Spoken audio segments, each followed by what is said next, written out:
గీతావాహిని 19వ అధ్యాయము. నేడు లోకమున గీతా ప్రచారకులు అధికమై పరమాత్ముని పవిత్ర పదములకు అనర్థములు కల్పించి సత్యార్థమును మరుగుపరుచుచున్నారు. ఆ ప్రచారకుల ప్రవర్తనలను అనుసరించి సమర్థించుకొనుచు ఎవరికి తోచినట్లు వారు చిలుక పలుకులు పలుకుచున్నారే కాని ఆచరణయందు అణుమాత్రమైనా ప్రవేశింపక గొప్ప గీతా ప్రచారకులను బిరుదులను తలభారముగా మోయుచున్నారు. ఇట్లు వారికి వారు కీడు చేసుకొనుటే కాక లోకమునకు కూడా అవిశ్వాసమును కలిగించుచున్నారు. పరమాత్ముని పలుకులు ప్రతి ఒక్కటియును ఆచరణ రూపమైనవే కాని కేవలము ప్రచార రూపమైనవి కావు. నేడు కలి మహత్మ్యమో అన్నట్లు దానికి విరుద్ధమైన మార్గమును లోకమునకు రుద్దుచున్నారు. పోనీ వినువారలందైనా ఆ వివేకమున్నదా అని విచారించినా అదీ లేదు. చెప్పువారేమాత్రమూ ఈ గీతార్థమును అనుభవరూపమున ఆనందించుచున్నారని వినువారును ఆచరించుకున్నారు. వారు చెప్పే భాషకు లోకము నడుచు పోకడలకు విరగబడుచున్నారే కాని గీత యొక్క భావాన్ని చెప్పువారి ప్రవర్తనను కోటికొక్కరైనను కోరకున్నారు.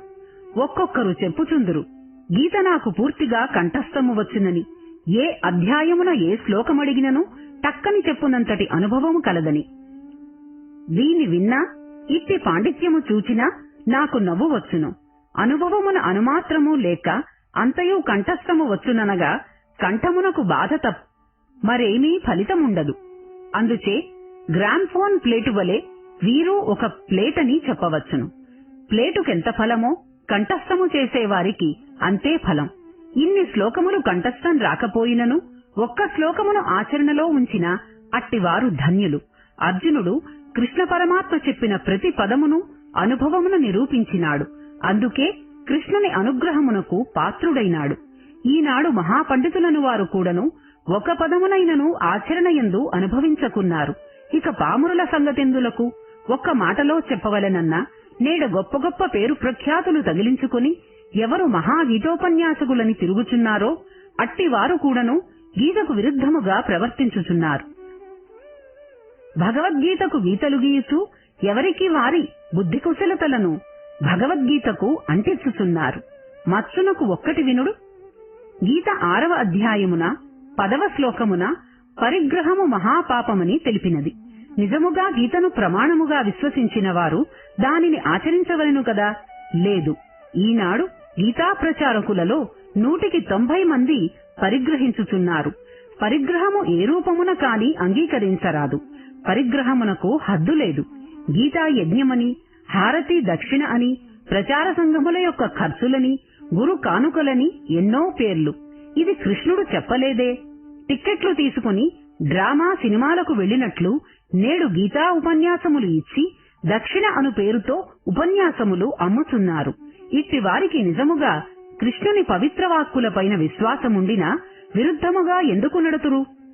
ఇది దోషమని తెలిసియుండినా వారే ఎందుకు చేతురు? బహుశా కలిలో చెప్పేవారలకు దోషముండదేమో. ఇట్టి ఆచరణ రూపములేని ప్రచారముల ద్వారా నిదానముగా ప్రమాదము తెప్పించి కడకు అవిశ్వాసమునకు గురిచేతురు. కేవలము ఆడంబర ప్రచారముగా రూపుదాల్చుచున్నది నేటి గీతా ప్రచారము. గీతా గ్రంథమునకిచ్చు గౌరవము విషయమునకివ్వకున్నారు. గీత, రామాయణ, భాగవత, భారత ఇత్యాది పవిత్ర గ్రంథరాజములను చూచిన తడవుగా కన్నుల కద్దుకుని తలపై నిడుకుని పూజాగదులందు పీఠములపై నిడి పుష్పాక్షింతలు వేసి కన్నులు మూసి కన్నీటి ధారలు కార్చి నమస్కరించు వారలు వేలకు వేలు కలరు. కాని వారు ఇచ్చు గౌరవము, వారు చేయు పూజ, అర్పించు వందనములు కేవలము కాగితములకే కాని అందులోని భావములకు కాదు. తలపై నుంచుకొనవలసినది గ్రంథము కాదు, అందులోని భావమును. చేయవలసినది గ్రంథమునకు కాదు పూజ, విషయమునకు. పీఠములపైన పెట్టుట కాదు, హృదయపీఠమున ప్రతిష్ఠించవలెను. అట్లు చేసిననే గీత యొక్క సత్యము నిత్యమై నిర్మలమై నిలుచును. గీతా ప్రచారకులు కాని, గీతా పారాయణులు కాని విషయమునకు హృదయమును స్థానమిచ్చి ఆచరణలయందు దానిని అందుకుని ఆనందమును పొందవలెనే కాని శ్లోకములు కంఠస్థము చేసిన కాని గ్రంథమును పూజగదులందు పీఠములపై నుంచి పూజించుట వలన గాని వాటిని కన్నుల కద్దుకుని శిరస్సున దాల్చుట వలన గాని వారిలోని మాలిన్యము మాయము కాదు. అట్టి కర్మలు మర్యాదలు పైపై మాత్రమే కాని మాలిన్యము పోదు. పంచభక్ష్య పరమాన్నములు పాత్రలో ఉంచి వాటిని కన్నులకద్దుకొన్నంత మాత్రమున, తలపై నిడుకున్నంత మాత్రమున కడుపు నిండదు గదా. ఇదియూ నట్టిదే. గీతాగ్రంథము భక్తి జ్ఞాన కర్మ వైరాగ్యములను మధురామృతమును నింపుకున్నది. దానిని తీసుకుని ఎవరు త్రాగుదురో వారే ధన్యులు. వారే నిజముగా గీతాపానము చేసినవారు. ఆకలి కొన్నవానికి ప్రపంచమున పండిన ధాన్యమంతయూ చిక్కనక్కరలేదు. పట్టెడు అన్నము చిక్కినా చాలు. దప్పిగొన్న వానికి గోదావరి కృష్ణానదులు పూర్తిగా అవసరము లేదు. గుక్కెడు నీరిచ్చిన చాలు. అటులనే భగవదనురక్తి అను ఆకలి కొన్నవాడు గీతా ప్రవాహమును పూర్తిగా త్రాగనక్కరలేదు. ఒక్క శ్లోకమును ఆచరణలో ఉంచిన చాలును. అగ్గిపెట్టెయందు అనేక పుల్లలుండును. మనకు అగ్ని కావలెనన్నా ఒక్క పుల్లను అంటించిన కావలసినంత అగ్నిని అభివృద్ధి చేసుకునవచ్చును కదా. అన్ని పుల్లలు గీచనక్కరలేదు. అటులనే గీతాను పెట్టెలో 700 శ్లోకములను జ్ఞానాగ్ని పుల్లలున్నవి. ఇందులో ఒక శ్లోకమును పుల్లను అనుభవమున గీచిన చాలును. గీతను ఈ విధముగా పవిత్ర వినియోగము చేయవలెను కాని దుర్వినియోగము చేయుట మహాదోషమగును. ఆచరణ లేక పేరు ప్రఖ్యాతుల కొరకు, గౌరవ మర్యాదల కొరకు ఆడంబరమును ప్రవేశపెట్టినా అది స్వార్థమే కాక భగవద్రోహమగును. గ్రంథము నుండి గంధమును విషయమును తీయవలెను. పుస్తకమును కూడా మస్తకముగా మార్చవలెను. కాని మస్తకమును పుస్తకముగా మార్చరాదు. రాళ్లయందు దేవుని చూడవలెను గాని దేవుళ్లను రాళ్లగా చేయరాదు, చూడరాదు. అదే మన భారతీయులకు భగవంతుడందించిన మహాభాగ్యము. సముద్రము పైపై అలల్లో వెతికిన ముత్యములు చిక్కవు. సముద్ర మధ్య భాగములో స్వాతివాన పడిన సమయములో సముద్ర గర్భమును చేరి వెదికిన చిక్కును. ఇట్టి భగవదన్వేషణ సలుపువారే మన భారతీయులు. ధర్మాచరణే దేహముగాను, దైవదర్శనమే హృదయముగాను తలంచి చెరించి తరించువారు మన భారతీయులు. పైపై పూతలకు, బాహ్యాడంబరములకు, భౌతిక అభివృద్ధులకు బానిసలు కారు. అంతర్దృష్టితో ఆత్మాన్వేషణ సలుపునట్టి నిస్వార్థ హృదయులు. అట్టి పవిత్ర స్థితిగతులు కలిగిన భారతీయులు నేడి భౌతిక అభివృద్ధులకు ప్రాకులాడుట, పైపై పూతలు పూయుట శోచనీయము. ధనార్జనకై గీతా ప్రబోధ చేయువారలకు దైవము దూరమే. సమర్థించుకొనుటకు అట్టివారు అనేక కథలు కల్పింతురు, ప్లానులు వేయుదురు. కాని నిజమైన గీతా విశ్వాసకులు గాని, గీతా దాసులు కాని దీనిని అంగీకరించరు. ధర్మము కొరకు గీత గాని ధనము కొరకు కాదు. కృష్ణ మందిరాలని, రామ మందిరాలనియు ఏవో కొన్ని పేర్లు పట్టుకుని మందిర నిర్మాణము పేరుతో, ఆశ్రమముల నిర్మాణమును పేరుతో, గీతా ప్రచార నిర్వహణ పేరుతో ధనమును ప్రోగుచేయుట కూడా భగవద్విశ్వాసము కోల్పోవుటకు ఒక మార్గము. సర్వవ్యాపి అయిన పరమాత్మకు కేవలము మందిర నిర్మాణము హాస్యాస్పదము. భగవత్ ప్రతిష్టకు హృదయ మందిరము ప్రధాన స్థానము. అట్టి మందిరమును నిర్మించుటకు ప్రయత్నించక మానవ కల్పిత మందిరములు మాత్రము నిర్మించిన స్థిరమా? నిత్య సత్యమైన పరమాత్మకు శాశ్వత మందిరమే సార్థకము గాని శిథిలముగు మందిరములు కావు. అయితే ఒక స్థితికి వచ్చునంత వరకు బాహ్య నిర్మాణ మందిరముల అవసరమే కాని అనాదిగా మందిరములు అనేకములున్నవి కదా. వాటిని భద్రపరుచుకుని సద్వినియోగము చేసుకున్న చాలదా? సనాతన మందిరములు కొట్టడము, నూతన మందిరములు కట్టడము గోవును చంపి చెప్పులు దానము చేసినట్లున్నది. ప్రత్యేకించి నూతన మందిరములు కట్టక శిథిలమైన సనాతన మందిరములను పునరుద్ధరణ చేయుట ఎంతయో లోకక్షేమము. ఆనాటి శాస్త్రోక్తమైన ధర్మ ప్రతిష్టలు మహాపవిత్రములు. అట్టి ధర్మమందిరముల శక్తియే మన భారతదేశమున నేడు ఈ మాత్రమైనను క్షేమముగా ఉండుటకు మూల కారణము.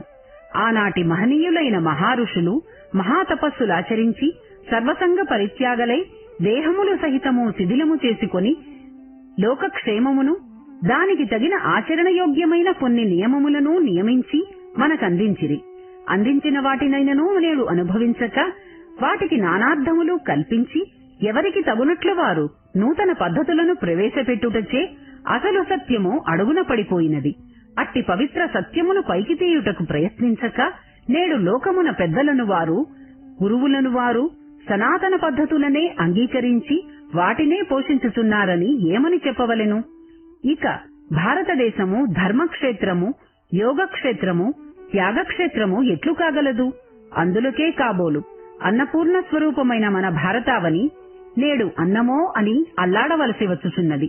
ఏ పర్వతముల యందు, ఏ గుహల యందు, ఏ పవిత్ర నదీ తీరముల యందు, ఏ పుణ్యక్షేత్రముల యందు శివోహం శివోహం అని వినబడుచుండెడిదో అట్టి స్థానములందు నేడు శవోహం శవోహం అని వింటూ ఉన్నాము.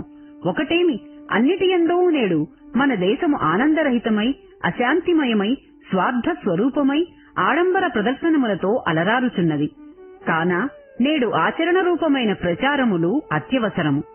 ఇది పామరుని మొదలు పరమహంస అని పిలువబడు వారి వరకు తెలుసుకునవలసిన విషయము.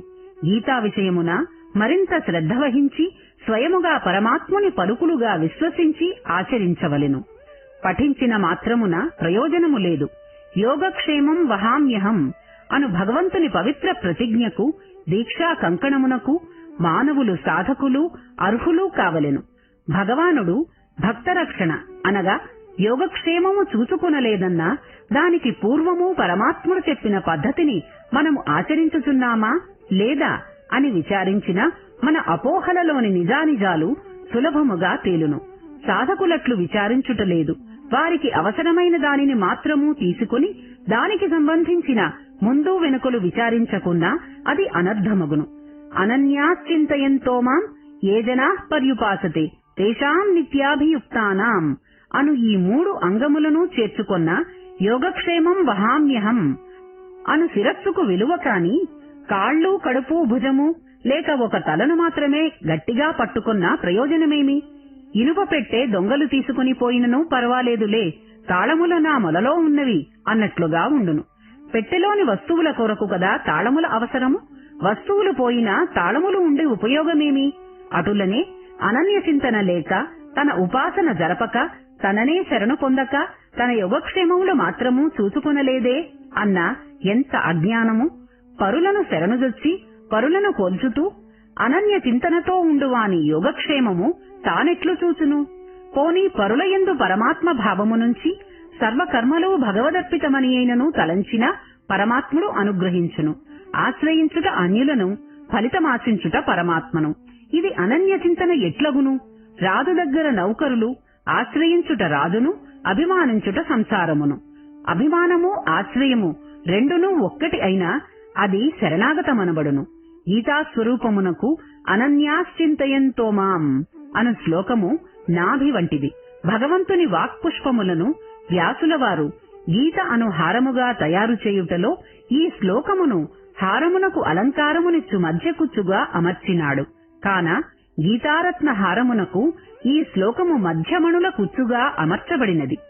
అప్రాప్తమైన ప్రాప్తిని అందించుటే యోగమనియు, అట్లు ప్రాప్తించిన దానిని సంరక్షించుకునుటే క్షేమమనియు మరి ఒక అర్థము కలదు. ఇట్టి సంరక్షించుకును సాధనలే అనన్య చింతనలు. అట్టి పరమాత్మ చింతన వలన మనస్సు యొక్క మాలిన్యము వీడును. అట్టి మాలిన్యరహితమైన మనస్సు కలిగి ఉండుటే భక్తుని లక్షణము. తన చూపులు, తన ఆటలు, పాటలు, మాటలు అన్నియూ భగవత్మయము అగుటయే భక్తుని చిహ్నములు. ఇట్టివారు ప్రత్యేకించి యజ్ఞయాగాదులు కాని, దానధర్మాదులు కాని, క్షేత్రయాత్రలు కాని చేయలేకపోతిమే. అట్టి పవిత్ర కర్మల ద్వారా పరమాత్మని తృప్తి చేయలేకపోతిమే. పోనీ చేయుటకు శక్తి సామర్థ్యములైనను పరమాత్ముడు ప్రసాదించలేదే అని విచారించనక్కరలేదు. పరమాత్ముడు ఇవి ఏనాడూ కోరలేదు. నిర్మల మనస్సు కలిగి ఉండి ఏమి అందించినను తాను ఆనందముగా అందుకొనగలడు. సత్కర్మలను పదార్థములు ఎంత పవిత్రమైనవైనప్పటికీ మనస్సనే పాత్ర మాలిన్యమై ఉండినా, భగవచ్చింతన అను కళాయి పోయకుండినా సర్వ పదార్థములు విషమయమైపోవును. కాన పాత్ర యొక్క పరిశుద్ధతే తాను ప్రధానముగా ఆశించును. అట్టి నిర్మల హృదయులు పరమాత్మకేమి అందించిరో పురాణ ఇతిహాసములలో చూడుడు. పిడికెడు అటుకులు కుచేలుడిచ్చెను. విదురుడు ద్రౌపది ఏమి ఇచ్చిరి? చారుడు గంజి, బలుసుపత్రము. వీటి విలువెంత? లోకములో అరపైసా అయిననూ చేయదు. అట్టివానికి పరమాత్ముడెంతటి ఫలితము అందించెనో చూడుడు. పరమాత్మను దృష్టి వస్తువుపై కాదు, భావశుద్ధిపై. కాన భావమును పవిత్రముగా పాటించుడు. 19వ అధ్యాయము సమాప్తం.